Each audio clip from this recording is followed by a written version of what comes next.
522 trips, 9 months, powerhouse on the platform with a fleet of over 20 plus vehicles out here in Las Vegas. Let's tap in. So this was a reshoot from our first couple months getting into the biz of how we did over 16,000 plus that month. So I'm going to be pretty much just sharing this because some reason it got silenced and the sound cut off. So we're just reshooting this. If you guys want, I'll be linking this. I know a lot of people are going to be happy. So let's get into the video. We made $16,000 in September with Turo.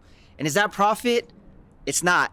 But if you guys want to know more about the expenses, the breakdown, and what we actually profited, that'll be in the next clip. So let's talk about this. September was supposedly the slowest month across the board with every Turo host supposedly year after year.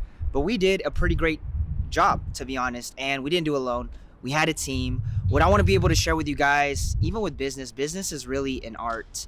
And it's not for the faint of heart. Like, honestly, I always talk about this. This isn't one of those passive income type of opportunities. This takes a lot of sweat equity, but it's worth it depending on your heart, depending on your intentions, especially with the car rental business. It can go a long way and it could be another source of income.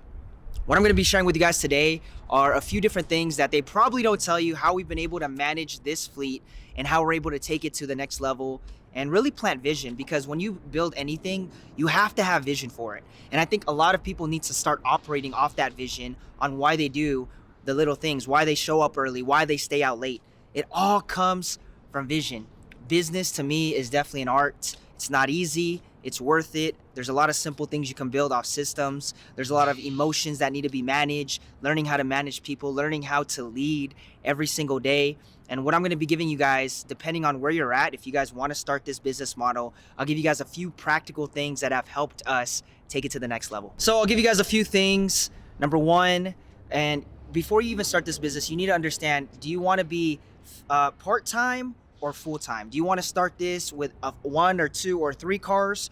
Or do you want to start building this to a 5, 10, 15, 20 plus fleet of vehicles? Where do you want to go? What's your intention? Are you just looking to just pay off your car note and make a few $100 in profit? Or are you really looking to scale out this business model and build it out for the next 3 to 5 years? Not just test it, but you're like, hey, I want to go full time. Whenever I ask people, I'm like, hey, do you want to get started? Majority of people, they just want to go part time.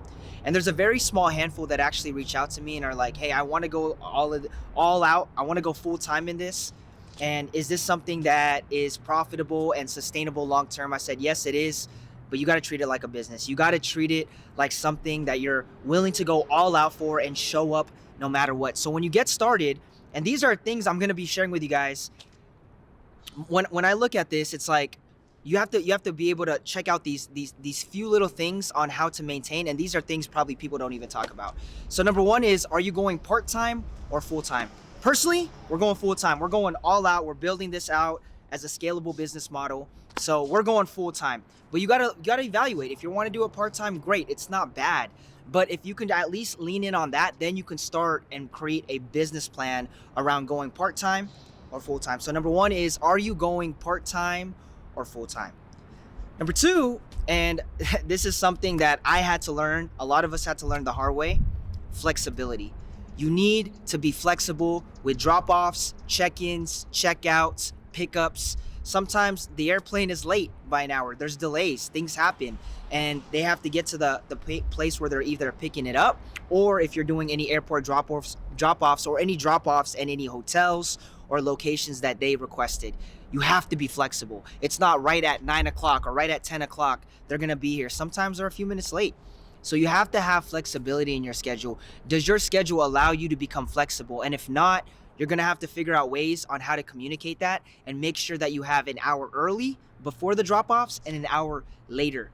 You need to have that. So if you're working maybe, 9 to 5 where you have to be there and you can't leave or anything, make sure that your drop-offs, your check-ins, your check-outs, your pickups are very flexible, an hour before and an hour later.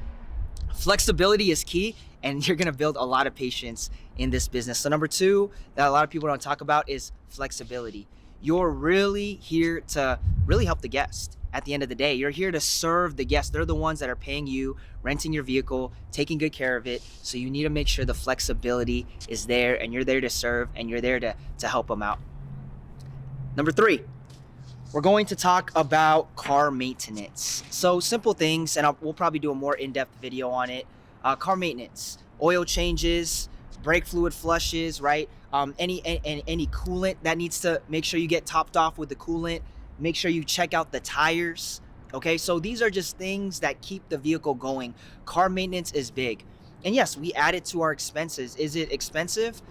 Depending on each vehicle and depending on how much the renters are driving these, right? And depending on what your guys' plan is. But car maintenance is part of it. You're going to have to maintain the car. I hope you guys have good relationships with anybody, whether it's somebody that can do it or somebody that can do it nearby, like someone you might know personally, or you might have like a local automotive shop that you guys trust. But car maintenance is going to be a big thing, and making sure that you always check your vehicles beforehand when you're doing the check-ins, check-outs. You just never know. You never know, especially if you don't have trackers. You don't know where they drove or how they drove it.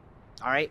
Thank God we have a solid tracker. If you guys have questions about that, I can send you guys a really cool link that'll help you guys. I'll get you set up with our tracking company. They're really cool people. He's been very, very helpful with us. But car maintenance has really helped us, and having a tracker to track where these vehicles go, right? And not to just be like overly watching, but to know that, hey, did they mess up? Is there things that they did that might have been like a harsh event, or they were doing donuts with the vehicle, right?